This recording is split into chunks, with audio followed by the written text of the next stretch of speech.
சதுர அடிக்கு எவ்வளோ ரூபா அப்படின்னு பேசி கான்ட்ராக்ட் ஒர்க்கு கொடுத்தாச்சு. ஆனால் அந்த சதுர அடிங்கிறத எப்படி கால்குலேட் பண்ணுறது, நீளம் அகலம் மல்டிப்ளை பண்ணால் போதுமா அப்படின்னு செந்தில் விநாயகம் அப்படிங்கிற நண்பர் ஒரு கமெண்ட்டில் ஒரு கொஷின் கேட்டிருந்தாங்க. இது ரொம்ப அடிப்படையான விஷயம். இதில் என்னென்ன விஷயங்களை ஒரு ஹவுஸ் ஓனராக ஒரு ஒர்க் அவார்ட் பண்ணுறதுக்கு முன்னாடி, ஒரு அட்வான்ஸ்லாம் பே பண்ணுறதுக்கு முன்னாடி கவனிக்கணும், இதை எப்படி பார்க்கணும் அப்படிங்கிறத பற்றி இந்த வீடியோவில் சுருக்கமாக பேசலாம்.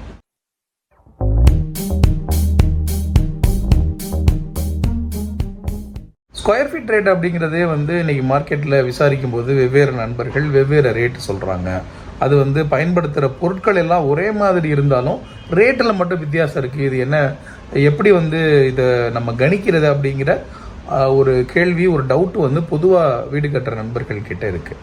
அப்படி இருக்கிற அந்த காலகட்டத்தில் நம்ம ஸ்கொயர் ஃபீட் எவ்வளோ வரும் அப்படிங்கிறத நம்ம ரேட்டை பேசிட்டு அதுக்கப்புறம் நம்ம அதை கவனிக்கணுமா அப்படின்னா அது மிகப்பெரிய ஒரு தவறாக போயிடும் அப்படிங்கிறத நம்ம புரிஞ்சுக்கலாம். நான் எப்போவுமே என்னுடைய கைட்லைனில் முக்கியமான விஷயம் நம்ம சொல்கிறது, ஒரு வீட்டோடைய வரைபடம் பிளான் அப்படிங்கிறத முதல்ல முடிவு பண்ணிவிட்டு இந்த பிளான் படி வீடு கட்டுறதுக்கு எவ்வளோ பட்ஜெட் வரும் அப்படிங்கிறத உங்கள் கான்ட்ராக்டர்கிட்ட நீங்கள் விசாரிக்கலாம்.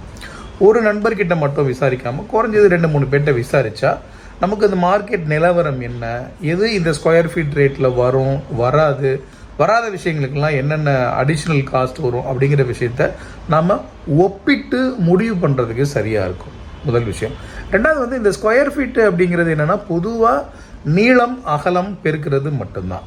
சில இடங்களில் சில நண்பர்கள் சொல்லுவாங்க, நமக்கு இந்த சன்ஷேடெல்லாம் ஏரியாவில் கொண்டு வராங்க, லாஃப்ட்லாம் தனியாக கேட்குறாங்க அப்படிங்கிற மாதிரி. அது வழக்கமான நடைமுறை இல்லை அப்படிங்கிறத நம்ம புரிஞ்சுக்கலாம். இப்போ நம்ம 2-3 நண்பர்கள்கிட்ட விசாரிக்கும் போது நமக்கு அந்த தெளிவு கிடைக்கும், அதையும் நம்ம புரிஞ்சுக்கணும். ஆனால் வெறுமனே எடுத்தோன்னே எனக்கு உங்கள் ரேட்டு கொடுங்க அப்படின்னு கேட்டால் அவங்க சொல்லக்கூடிய விஷயம் ஒரு பிளான் இல்லாததுனால அதுக்கான ரேட் என்னங்கிறத ஒர்க் அவுட் பண்ணி சொல்ல முடியாமல் ஸ்டாண்டர்டாக இது பண்ணுவோன்னு சொல்லலாம். அப்புறம் நம்ம ரேட் அடிப்படையில் அதை அனலைஸ் பண்ணிவிட்டு இது கம்மியாக இருக்குது கூட இருக்குது நம்ம ஏதாவது ஒன்று முடிவு பண்ணிவிட்டு அதுக்கப்புறம் கிட்ட போனதுக்கப்புறமா இதில் பண்ணும்போது இதுக்கு ரேட்டு கொஞ்சம் கூட வருங்க, இதுக்கு அடிஷ்னலாக வரும் அப்படின்னு கேட்குற வாய்ப்பு இருக்குது. இப்போ உதாரணத்துக்கு ஒரு டியூப்ளெக்ஸ் ஹவுஸ் மாதிரி பண்ணும்போது இன்டர்னலாக வர்ற படிக்கட்டுக்கு செப்பரேட்டாக கிளைம் பண்ணுற நடைமுறையும் இருக்குது. இப்போ சில இடங்களில் அது தனியாக சொல்லாமல் ஓவரால் ரேட்லேயே பண்ணுறேன்னு சொல்கிறாங்க அப்படின்னு ஒரு கேள்வி வரும். இன்னொன்று கார் பார்க்கிங் ஏரியாவுக்கெல்லாம் ரேட்டை கம்மியாக கோட் பண்ணக்கூடிய நண்பர்களும் இருக்கிறாங்க. இல்லை ஓவராலாக G+1 அப்படின்னா கிரவுண்ட் ஃப்ளோருக்கு தனி ரேட்டு, ஃபர்ஸ்ட் ஃப்ளோருக்கு தனி ரேட்டுன்னு சொல்லுவாங்க. இல்லை ஃப்ளாட்டாக எல்லாத்துக்குமே ஒரே ரேட் அப்படின்னு சொல்லுவாங்க. இது எல்லாமே ஒரு இன்ஜினியர், ஒரு கான்ட்ராக்டர் அடிப்படையில் பார்க்கும்போது இந்த ப்ராஜெக்டை பண்ணுறதுக்கு எவ்வளோ பட்ஜெட் வருங்கிறத அனலைஸ் பண்ணி அதை ரேட்டாக ஒரு ஹவுஸ் ஓனர்கிட்ட கொடுக்கும்போது எப்படி நம்ம ப்ரெசன்ட் பண்ணினா அவங்களுக்கு கவர்ச்சியாக இருக்கும் அப்படிங்கிறத யோசித்து கொடுக்கறது ஒரு சாதாரண ஒரு பிஸ்னஸ் டாக்டிஸ். அப்போ நம்ம ஒப்பிட்டு பார்க்கும்போது ஒரு நண்பர் கீழே தனி ரேட்டு மேலே தனி ரேட்டு கொடுக்குறாரு, இல்லை ஒட்டுமொத்தமாக ஒரே ரேட்டாக கொடுக்குறாரு, இல்லை நம்ம கார் பார்க்கிங்க்கு செப்பரேட்டாக ரேட்டை பிரித்து கொடுக்குறாரு. இந்த மாதிரி சின்ன சின்ன விஷயங்களை நம்ம ஓவரால் பில்டிங்கு, அதோடைய ஏரியா, அதில் என்னென்ன ஸ்பெசிஃபிகேஷன்ஸ் சொல்கிறாங்க, ஓவரால் பட்ஜெட் என்னவா கோட் பண்ணுறாங்க அப்படிங்கிற ஆங்கிளில் தான் அதை முழுமையாக ஸ்டடி பண்ணணும் அப்படிங்கிறத நான் எப்போவும் வலியுறுத்துறது வழக்கம். அப்புறம் ஸ்கொயர் ஃபீட் ரேட்டில் ஃபிக்ஸ் பண்ணக்கூடிய நண்பர்களும் என்ன பொருட்கள் பயன்படுத்துகிறாங்க அப்படிங்கிறத பெரும்பாலும் கவனிக்கிறாங்களே தவிர என்ன தர கட்டுப்பாடு நடவடிக்கைகள் அவங்க பண்ணுறாங்க, என்னென்ன விஷயங்கள் ஃபாலோ பண்ணுறாங்க, ஒரு ஸ்ட்ரக்சரல் டிசைன் ரெடி பண்ணி ஃபாலோ பண்ணுறாங்களா, இல்லை வேலை ஆரம்பித்ததுக்கு அப்புறமா எந்தெந்த வேலையெல்லாம் அடிஷ்னலாக காஸ்ட் வருங்கிறத சொல்கிறாங்களா இல்லையா அப்படிங்கிறதெல்லாம் நம்ம அனலைஸ் பண்ணணுங்கிறது முக்கியமான விஷயம்.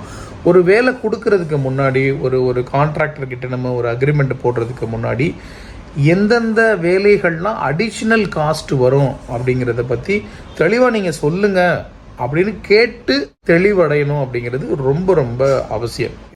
காமனாக ஸ்கொயர் ஃபீட் ரேட்டில் வராத விஷயங்கள் என்னென்னு பார்த்தோம்னா, இந்த compound wall, septic tank, over tank, floor sump, then additional basement height, additional roof height, இது மாதிரி சின்ன சின்ன விஷயங்கள் இருக்கும்.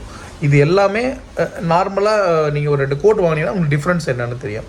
சில நண்பர்கள் வந்து ஸ்கொயர் ஃபீட் ரேட்டு கம்மியாக கோட் பண்ணுறாங்கன்னு சொல்லி போகிறதுக்கு முன்னாடி, அதை சூஸ் பண்ணுறதுக்கு முன்னாடி அவங்க அடிஷ்னல்னு சொல்லி எதை மென்ஷன் பண்ணுறாங்க, அதை சில பேர் வந்து ஸ்கொயர் ஃபீட் ரேட்லேயே சேர்த்து கூட ப்ரொவைட் பண்ணுறதா கூட இருக்கலாம். ஸோ ஒரு முழுமையான ஒரு ஸ்டடி தேவைப்படுது அப்படிங்கிறத மைண்டில் வச்சுக்கோங்க.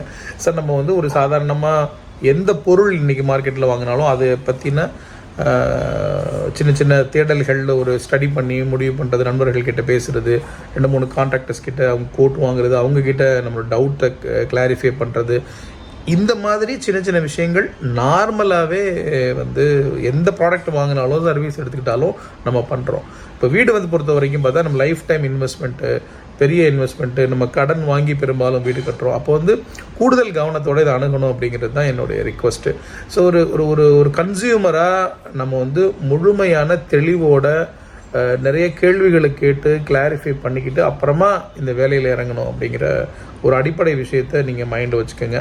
வேலையை வந்து ஒருத்தருக்கு அவார்ட் பண்ணிவிட்டு ரேட்டெல்லாம் பேசிவிட்டு அதுக்கப்புறம் எவ்வளோ ஏரியா வரும், இந்த ட்ராயிங்க்கு எவ்வளோ வரும் அப்படின்னு கால்குலேட் பண்ணுறது வந்து நம்மளை தவறாக லீட் பண்ணுறதுக்கு வாய்ப்பு இருக்குது. ஸோ நண்பர் செந்தில் விநாயகத்துக்கு என்னோடய ரிக்வஸ்ட் என்னென்னா, இதெல்லாம் முழுமையாக அனலைஸ் பண்ணிவிட்டு அப்புறம் இந்த வேலையில் களத்தில் இறங்குங்க அப்படிங்கிறது தான். ஸோ நீங்கள் வீடு கட்டுற அந்த முனைப்பில் இருக்கீங்க அப்படின்னா look out for different options, study பண்ணிவிட்டு ஒரு டிசிஷன் எடுங்க. உங்கள் வீடு நீங்கள் நினச்சபடி சிறப்பாக வர என்னுடைய அன்பான வாழ்த்துக்கள். தேங்க்யூ ஸோ மச் ஃபார் வாட்சிங் த வீடியோ. தேங்க்யூ.